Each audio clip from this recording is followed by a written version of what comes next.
उत्तर प्रदेश में 9 विधानसभा की सीटों पर उपचुनाव होना है और जिनमें से एक सीट है मुख्य गाजियाबाद, जो इस उपचुनाव की हॉट सीट मानी जा रही है। और आज आपके सामने गाजियाबाद शहर की उपचुनाव सीट का विश्लेषण करूंगा। आखिरकार इस सीट पर किस तरीके से जो इस बार सारे के सारे आंकड़े हैं वो बहुजन समाज पार्टी के पाले में जाते हुए दिखाई दे रहे हैं। सबसे पहले बात करते हैं गाजियाबाद विधानसभा सीट को लेकर। गाजियाबाद विधानसभा की सीट पर 1957 में पहली बार विधानसभा का चुनाव हुआ, क्योंकि जब 1956 में पहली बार परिसीमन किया गया तो यह सीट साथियों तभी अस्तित्व में आई और इस पर पहला चुनाव विधानसभा का 1957 में किया गया। लेकिन साथियों सबसे बड़ी बात जो इस सीट की देखी गई है, इस सीट पर बहुत ज्यादा मतदाता है। 2024 की रिपोर्ट के अनुसार अगर बताऊं तो आपको लगभग 4,61,430 वोटर है। साथियों ये वोटर बहुत ज्यादा मायने रखता है, क्योंकि यह विधानसभा की सीट पर 4 लाख प्लस वोट होना अपने आप में एक ऐतिहासिक बात है। और इस सीट पर तकरीबन साथियों इस बार के उपचुनाव में लगभग 12 से 14 प्रत्याशी मैदान में हैं, जिनमें से 5 मुख्य प्रत्याशियों के मैं आपको नाम भी बताऊंगा।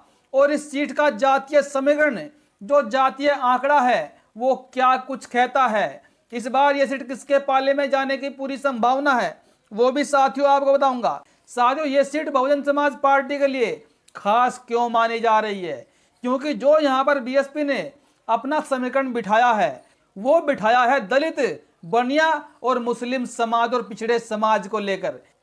क्योंकि साथियों अगर इस सीट पर बीएसपी के प्रत्याशी पीएन गर्ग को उनकी बिरादरी का वोट मिल जाता है 25,000 के आसपास भी, और दलित समाज का वोट भी अगर 80,000 पड़ जाता है, और साथ में पिछड़ा और मुस्लिम समाज भी 20-30,000 आ जाता है, तो बहुजन समाज पार्टी गाजियाबाद की विधानसभा सीट को बड़े आराम से जीतने में कामयाब हो जाएगी। क्योंकि साथियों इस सीट पर अभी तक सिर्फ बहुजन समाज पार्टी ने एक बार 2012 के विधानसभा चुनाव में जीत दर्ज की है और इस सीट को बहुजन समाज पार्टी के लिए बहुत ही उपयुक्त माना जा रहा है। वैसे इसके अलावा गाजियाबाद में साथियों 4 सीट और है, और जब 2012 का विधानसभा चुनाव हुआ तो 2012 के विधानसभा चुनाव में गाजियाबाद की जिले की जो 5 विधानसभा सीट है उनमें से 4 विधानसभा की सीटों पर बहुजन समाज पार्टी ने कब्जा किया था। साथियों 4 विधानसभा की सीटों पर बहुजन समाज पार्टी एक ही चुनाव में जीती। वैसे साथियों इससे पहले एक बार और भी 2007 में बहुजन समाज पार्टी गाजियाबाद की कई सीटों पर चुनाव जीत चुकी है, लेकिन जब से ये सीट बनी है विधानसभा की तब से लेकर साथियों इस पर आज तक सबसे ज्यादा बार कांग्रेस ने जीत दर्ज की है, और उसके बाद 2017 से 2022 में इस पर बीजेपी ने जीत दर्ज की है। लेकिन इस बार जो मुख्य मुकाबला माना जा रहा है वो बहुजन समाज पार्टी और बीजेपी के बीच में माना जा रहा है, क्योंकि यहां पर अखिलेश यादव का कोई खास वोट बैंक नजर नहीं आता किसी भी तरफ से। तो यहां पर बीएसपी और बीजेपी में कांटे की टक्कर देखने को मिलेगी और समाजवादी पार्टी के प्रत्याशी यहां पर तीसरे नंबर पर जा सकते हैं। लेकिन साथ साथ ये भी नहीं भूलना चाहिए कि एमआईएम और आजाद समाज पार्टी का प्रत्याशी भी मैदान में है। ये भी कुछ ना कुछ वोट बैंक लेकर अपने पाले में करेंगे, तो साथ ही मामला रोमांचक होने वाला है। जो मुख्य मुकाबला गाजियाबाद की शहर सीट पर है वो बहुजन समाज पार्टी और बीजेपी के बीच होने वाला है। पहले आपको बताता हूं बीजेपी की तरफ से प्रत्याशी कौन है। बीजेपी की तरफ से प्रत्याशी है संजीव शर्मा। अगर बसपा की बात करें तो बसपा की तरफ से यहां पर पीएन गर्ग मैदान में है। अगर समाजवादी पार्टी की बात करें तो समाजवादी पार्टी की तरफ से यहां पर राज सिंह जाटव मैदान में है। राज सिंह जाटव के बारे में बताया जा रहा है कि राज सिंह जाटव करोड़पति आदमी है और इसीलिए समाजवादी पार्टी प्रमुख ने इनको मैदान में उतारा है। अगर यहां पर एमआईएम की बात करें तो यहां से रवि गौतम को प्रत्याशी बनाया गया है। जो असदुद्दीन ओवैसी की पार्टी है एमआईएम, वहां से भी दलित समाज के प्रत्याशी को ही मैदान में उतारा गया है।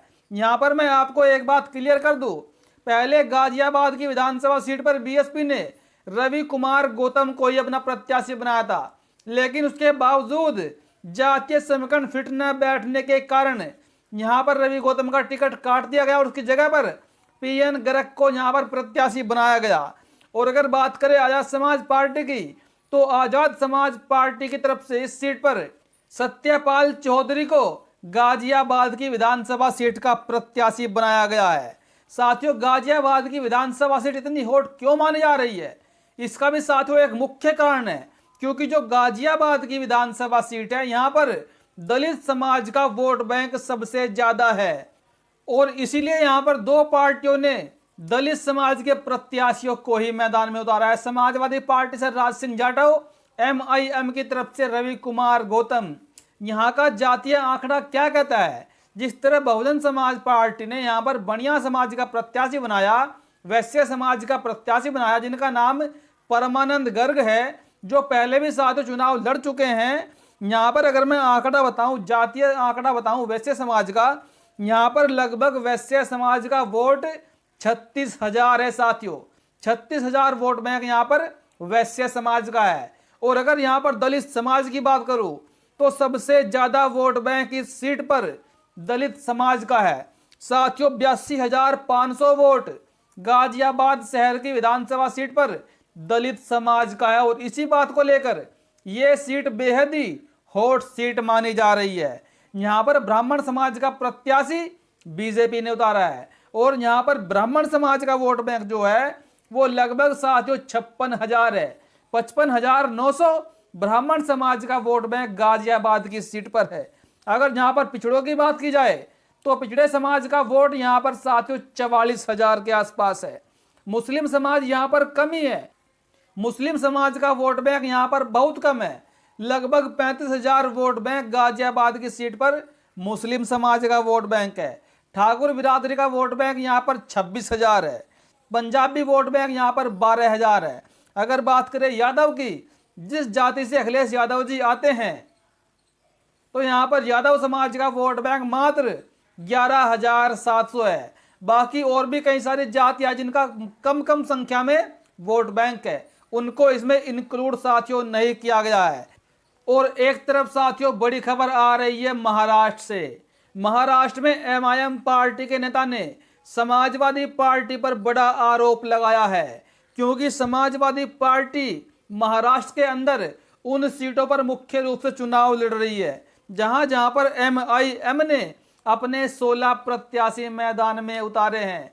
और एमआईएम का यह कहना है कि समाजवादी पार्टी बीजेपी से मिली हुई है। बीजेपी के कहने पर ही समाजवादी पार्टी ने अपने मुस्लिम प्रत्याशी वहां उतारे जहां से एमआईएम पार्टी जीत की ओर बढ़ रही थी। और समाजवादी पार्टी प्रमुख अखिलेश यादव, देवेंद्र फडणवीस और बीजेपी से मिले हुए हैं। यह वर्तमान की सबसे बड़ी खबर है, जिसका खुलासा एमआईएम पार्टी के दिग्गज नेता ने किया है। उनकी आप इस वीडियो को भी देख सकते हैं, जिसमें वो साफ साफ समाजवादी पार्टी के नेता पर आरोप भी लगा रहे हैं।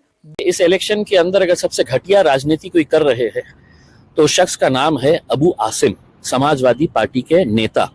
उन्होंने भारतीय जनता पार्टी के इशारों के ऊपर जहां जहां पर भी एमआईएम मजबूत थी वहां पर अपने उम्मीदवार खड़े कर दिए। एक उदाहरण देता हूं, मालेगांव धुलिया हमारे सिटिंग एमएलए है, वहां पर इनका कोई वजूद नहीं है, लेकिन सबसे पहले उन्होंने आए वहां पर और 2 कैंडिडेट्स अपने डिक्लेयर कर डाले हैं। यहाँ पर मजलिस को तोड़ के मजलिस के ही एक बंदे को टिकट दे दिया गया है। ये किसके इशारों के ऊपर हो रहा है? आप अगर आप साफ बोलिए, किसके इशारों पर हो रहा है? कौन किसके इशारे? भारतीय जनता पार्टी और देवेंद्र फडणवीस के इशारों के ऊपर अबू आसिम साहब अभी फिलहाल महाराष्ट्र की राजनीति के अंदर ताता थैया कर रहे हैं, नाच रहे हैं, डांस कर रहे हैं। तो क्या आप ये कह रहे हैं कि जो अब तक आप पर आरोप लगते आया था कि एआईएमआईएम जो है बीजेपी की बी टीम है, आप ऐसा ही आरोप आज समाजवादी पार्टी के ऊपर लगा रहे हैं महाराष्ट्र में? देखिए, मैं तो आपको ये कह रहा हूं कि हमने इस बार 288 सीटों में से महज 16 सीटें लड़ी है। हमने 4 सीटें हमारे दलित भाइयों को और बहनों को हमने दिए हैं तो अब 288 के अंदर अगर हमें किसी को मदद करना होता तो इम्तियाज अली 200 सीटें लड़ा सकता था, कोई हमको नहीं रोक सकता था। हमने 16 सीटें लड़ी है क्योंकि हमारा फोकस्ड इलेक्शन हम लड़ना चाह रहे थे कि हम पूरी ताकत लगाएंगे, यहाँ पर हमारे एमएलए चुना कर लेकर आएंगे और महाराष्ट्र में जब हुकूमत बनने की बात आएगी तो हम किंग मेकर का रोल अदा करेंगे करके। तो अब आप 16 सीटों के ऊपर भी आपको तकलीफ है, तो जितेंद्र भाई हमने क्या करना मुझे ये बताइएगा। एज अ पॉलिटिकल पार्टी हमें सिर्फ भाषण ठोकते रहना और हमने जाके तो गुल्ली डंडा खेलना, हमारे पॉलिटिकल। मैं पिछले चुनाव की बात कर रहा था, मैं समाजवादी पार्टी के कॉन्टेक्स्ट में आपसे पूछ रहा हूं कि जैसा आरोप अब तक आपकी पार्टी पर लगता रहा, क्या वही आरोप आप इस बार समाजवादी पार्टी पर लगा रहे हैं कि समाजवादी पार्टी जो है। मैं तो आपको ओपनली कहा हूं ना कि भाई आप समाजवादी पार्टी ने कहां कहां अपने उम्मीदवार खड़े किए हैं। आप तो एमआईएम को बोलते हैं कि मुसलमानों की नुमाइंदगी करने वाले, समाजवादी पार्टी को तो ये कहते हैं कि जितने भी समाजवादी है वो समाजवादी पार्टी के साथ जुड़े हुए हैं। आपको क्या वजह है कि आप जहां पर मुस्लिम डोमिनेटेड सिटीज है वहां पे अपने उम्मीदवार खड़े किए हैं। आप ऐसी कोई एक सीट बता दीजिएगा कि जहां पर आपको नॉन मुस्लिम लोग भी है तो उतनी ताकत के साथ आपके साथ खड़े हुए हैं करके।